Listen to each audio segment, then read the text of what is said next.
bwe tuba fembi tulina nze nina eryo njagala kwekalakasa gweyagala kutunda lwaki olowooza nti eriri eryokutunda lyerisinga eryange kyekitegeeza ekyo sigamba nti erisinga nze ŋŋamba buli omu akola ekikye olinye emmere bamwine toyogera bigambo bwatyo kitegedde kankuddemu omanyi oluganda lukuziwaliro omu atambule nga talinnye mu birala n'oli atunde wabbali buli wabeerawo kankubuulire kankuwa ekyokulabirako Adam kanso abali kusanyuka ebyo bifaananyi biri live, those are live pictures okuva ku Kira Road ekkubeera erya Kira embeera bwetyo bweri mu kaseera kano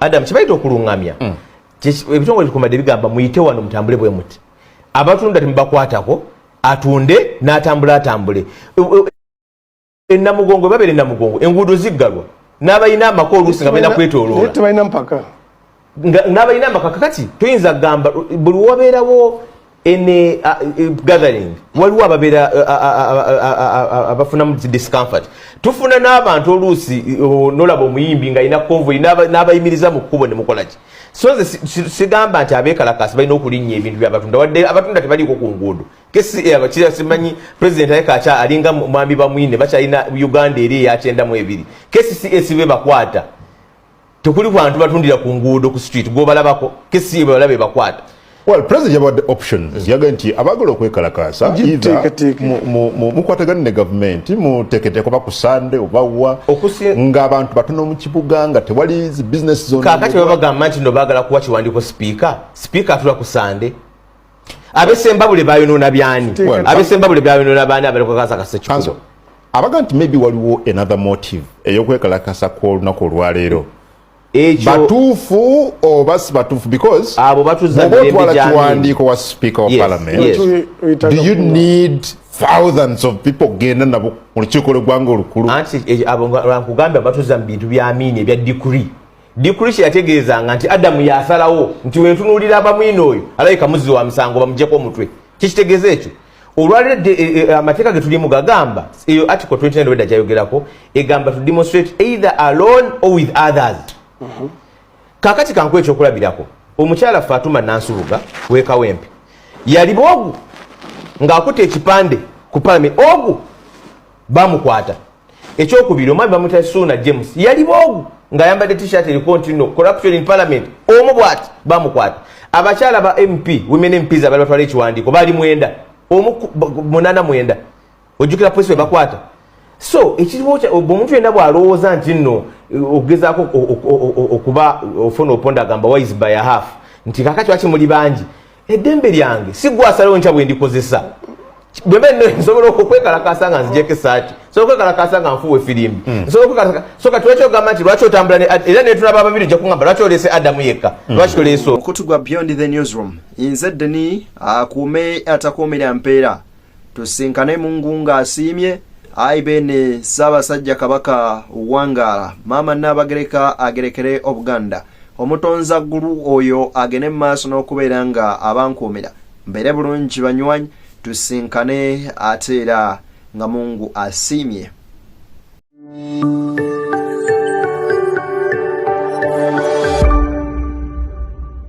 Beyond the Newsroom, where untold story is revealed.